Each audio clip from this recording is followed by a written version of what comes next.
pense que rien que pour la protection sociale, tout ce que j'ai contribué, je vais chercher ici quelqu'un qui m'aide à faire parce que l'assurance au Sénégal, c'est un problème. Ah, mais l'assurance au Sénégal est un problème. Vous touchez un vrai problème. C'est un problème. Au Sénégal, on n'a pas d'assurance sociale. À part l'IPRES et de la Caisse de sécurité sociale, on n'a pas d'assurance sociale. On a des assurances privées. Les assurances privées sont des assurances gérées par des privés qui sont des actionnaires, qui cherchent de l'argent. Et l'assurance ne fonctionne pas correctement. Ça ne profite pas mais les Sénégalais. Mais ça n'en a pas assez. Mais parce que l'État a fait l'erreur depuis 64 ans de ne pas s'investir dans le marché des assurances. Quand dans un marché d'assurance, il n'y a pas d'État, ce n'est plus un marché, c'est une foire. Absolument. Chacun fait ce qu'il veut. Ici, les gens ont des accidents, ils sont pas, il y a pas, on ne les indemnise pas. Ça pose des problèmes de côté. Mais il y a beaucoup d'efforts que les assureurs font. Aujourd'hui, les assureurs ont commencé à faire de la com. Les assureurs ont commencé à expliquer le fonds de garantie automobile à la radio. Ce matin, je l'ai entendu.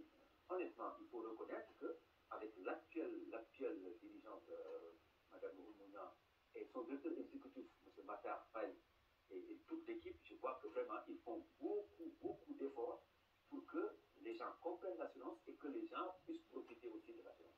Mais il faut un investissement de l'État dans le marché. Il faut que l'État s'implique. C'est ça, il y a urgence, il y a urgence. Sinon, tu ne peux pas développer un pays si tu n'as pas d'assurance. L'assurance, c'est quoi? L'assurance, c'est la couverture. D'accord?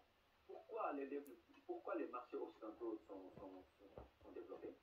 Mais c'est parce que toutes les couvertures que vous voyez dans le monde de la finance, les gens l'interprètent comme des couvertures financières. Mais c'est de l'assurance. Tout produit financier qui n'est pas une obligation, qui n'est pas une action, qui n'est pas un produit immobilier, c'est un produit dérivé, c'est de l'assurance. Parce qu'on se couvre contre quelque chose. D'accord?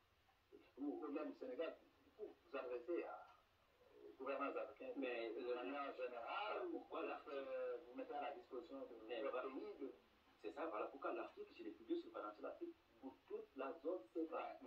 Ce qui est spécifique. D'ailleurs, comment bâtir un système de protection sociale en zone CEPA. Et donc, tout ce qui est spécifique au Sénégal, là, j'ai laissé le nom du Sénégal, j'ai fait le bon document que j'ai donné à des personnes qui le donnent au Sénégal. Et qu'est-ce que vous leur dites? Alors, je vais d'abord, avant de dire quelque chose aux autorités, je vais dire d'abord quelque chose aux Sénégalais.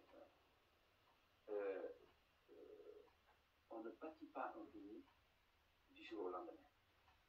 On a traversé beaucoup de choses. Sonko et Diomaye ont réussi ce que des Waljojo, des Mamadou Dia voulaient faire, ce que des Cheikh Anta voulaient faire. Ils ont réussi une partie. C'est-à-dire qu'ils ont réussi une partie. Maintenant, il faut qu'on les accompagne. Si on ne les accompagne pas, nous allons échouer tous. Et qu'on fasse attention, parce qu'on commence à être une forme de modèle pour l'Afrique. Vous savez que vous allez en Côte d'Ivoire, au Cameroun, vous entendez des jeunes, même au Rwanda, des jeunes qui sont fiers de ce qui se passe au Sénégal. Président Ghanéen disait au président Diomaye, c'est ça, des deux pour l'élection, beaucoup de Ghanéens veulent devenir président. Nous tous, nous devons faire en sorte que ces jeunes-là réussissent. Si on les laisse échouer, c'est le Sénégal qui échoue. Donc pourquoi avoir des médias à gauche, à droite, qui prennent dans un discours une phrase, un détail. Et ces gosses-là, ils sont fatigués, ils ont trouvé un état dans un état, c'est la folie. C'est pas facile, donc on les accompagne. Ça, c'est le premier message que je lance aux Sénégalais. Qu'on se mette au travail. Ils ont réussi à faire en sorte que la politique peut disparaître au Sénégal. Aujourd'hui, on peut ne plus faire de la politique. Si le pasteur arrête de faire de la politique s'arrête. Parce que tous les politiciens ont reçu leur leçon. Mais quand on a une presse nationale qui est très souvent plus portée sur le détail que sur l'essentiel, par exemple, quand on prend l'exemple de la visite de Jean-Luc Mélenchon au Sénégal, on sait qu'il y a des questions d'intérêt africain qui ont été soulevées, mais à la place, on a préféré parler de... Mais c'est ça qui détermine le pays, c'est ça qu'il faut éviter. C'est-à-dire qu'il faut que la presse revienne à sa vraie fonction.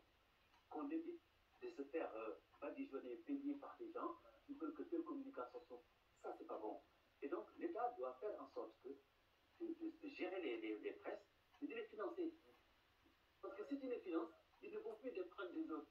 Mais si tu les laisses se financer eux-mêmes, revenu à leur donner de l'argent. C'est ça qu'il faut éviter. Et ça, vraiment, c'est dommage. Écoutez, Abdou, si je vous remercie.